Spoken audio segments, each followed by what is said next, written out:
आदाब दोस्तों, मैं हूं एम वाजिद। आप देख रहे हैं पैगाम टीवी। प्राइम टाइम में आज हम बात करेंगे हनुमान शोभा या विजय यात्रा की, जो शहर हैदराबाद में निकाली गई। जगह जगह ट्रैफिक जाम देखा गया, ताहम ये यात्रा खदीम शहर से होते हुए सिकंदराबाद पहुंची और पुरअमन तौर पर इख्तिताम पजीर हुई। वहीं अगर हम इस यात्रा का बगौर जायज़ा लेंगे तो हमें लगेगा कि चंद मफाद परस्त और इंतहा पसंद अफराद ने जगह जगह इश्तियाल अंगेज़ी करते हुए हैदराबाद की पुरअमन फ़ज़ा को मकदर करने की कोशिश की, जिसे पुलिस ने नाकाम बना दिया। ताहम ये जुलूस किस तरह इख्तिताम पजीर पहुँचा और पुलिस ने किस कदर सयानती इंतज़ामात किए थे, और तेलुगु मीडिया पर अगर हम नज़र डालें तो तेलुगु मीडिया किस तरह अवेसी के ओल्ड सिटी में किस तरह राजा सिंह ने हल्ला मचा दिया है जैसे अल्फाज कहते हुए एक नफ़रत को हवा देने की कोशिश की गई। और साथ ही साथ अगर हम इस यात्रा का बगौर जायज़ा लेंगे तो इसमें चंद ऐसे अफराद भी शामिल रहे जो दूसरी रियासतों से ताल्लुक़ रखते थे। ताहम पेश है इस यात्रा पर हमारे नुमाइंदे मोहम्मद फ़ारूक की ये ख़ास रिपोर्ट। 18 अप्रैल हज वीज़ा की इजराई के लिए ख़तई आखिरी तारीख होगी। सफ़र हज आसान और आरामदा बनाने के लिए तशरीफ़ लाएं अल आज़म टूर्स एंड ट्रैवल्स हैदराबाद। भरोसा, इत्तेमाद और एतबार का दूसरा नाम अल आज़म टूर्स एंड ट्रैवल्स नाम ही काफ़ी है। कहते हैं कि इंसान फितरी तौर पर इंसान दोस्त, अमन पसंद, मोहब्बत करने और मोहब्बत चाहने वाला है, जबकि यही इंसान जज्बा नफ़रत अपने इर्द गिर्द के माहौल से कशिद करता है। किसी भी इंसान की फितरत नफ़रत की तरफ माइल नहीं होती। मनफी रुझान दीगर नागवार नापसंदीदा रवैयों के रद्द-ए-अमल के तौर पर पैदा होने वाला मनफी रुझान है।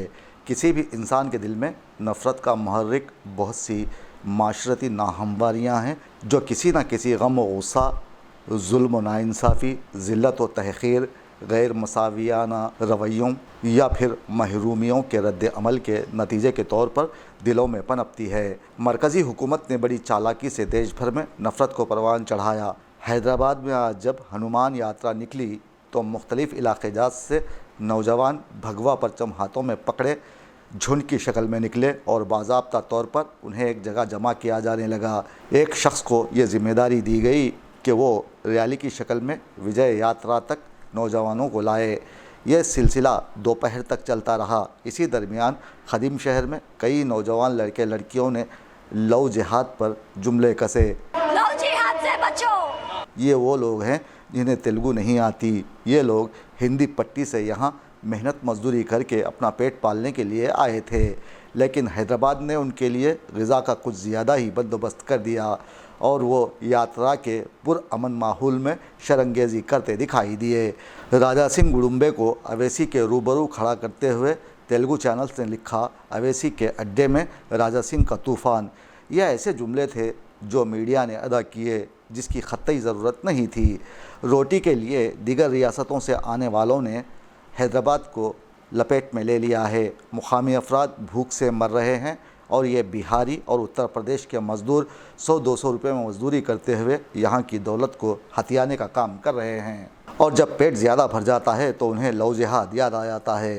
ये खालिस मजहबी यात्रा थी। अगर आपको हिंदू मज़हब की खूबियाँ बयान करना है तो आप कर सकते हैं, लेकिन इसमें जानबूझकर लव जिहाद कहना सरासर यहाँ की पुरअमन फ़ज़ा को बिगाड़ने की कोशिश रही।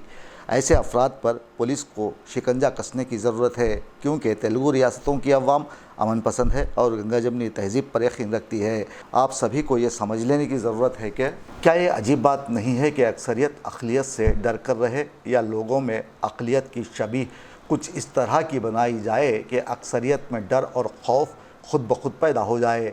लेकिन ख़बर सुनने वालों को पहले मरहले में सवाल यही करना चाहिए कि आप जबकि अक्सरियत में हैं, अक़लियत से ख़ुद को क्यों गैर महफूज समझते हैं।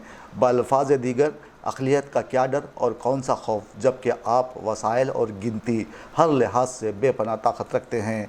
गालिबन इसका आसान जवाब यही होना चाहिए कि अक्सरियती तबके का वो गिरोह جو اقتدار میں ہے وہ اقتدار کو برقرار رکھنا چاہتا ہے، لہٰذا ایک ایسا مستوی ماحول پروان چڑھایا گیا ہے جس کی بنیاد پر یا معدود چند واقعات کی بنا پر اکثریتی طبقہ اقلیتوں کی موجودگی میں خود کو غیر محفوظ محسوس کرے، یعنی اکثریتی طبقے کا وہ گروہ جسے لفظ عام میں عوام کہا جاتا ہے، برسر اقتدار طبقے کا استحصال برداشت کرنے اور مختلف طرح کے وسائل سے نبرد آزما ہونے کے باوجود انہی کو اپنا سب سے بڑا ہمدرد اور محافظ سمجھنے لگتا ہے اور انہیں ہر ممکن تعاون بھی دیتا ہے۔ واقعہ یہ ہے کہ ایسے حالات میں ہر دور میں بڑے پیمانے پر انسانیت کے دشمن اور متشدد عناصر پروان چڑھتے ہیں، اور یہ وہ عناصر ہیں جنہیں نظم و نسق کا کوئی ڈر اور خوف نہیں ہوتا، کیونکہ اہل اقتدار بالواسطہ ان کی پشت پناہی میں مصروف ہوتے ہیں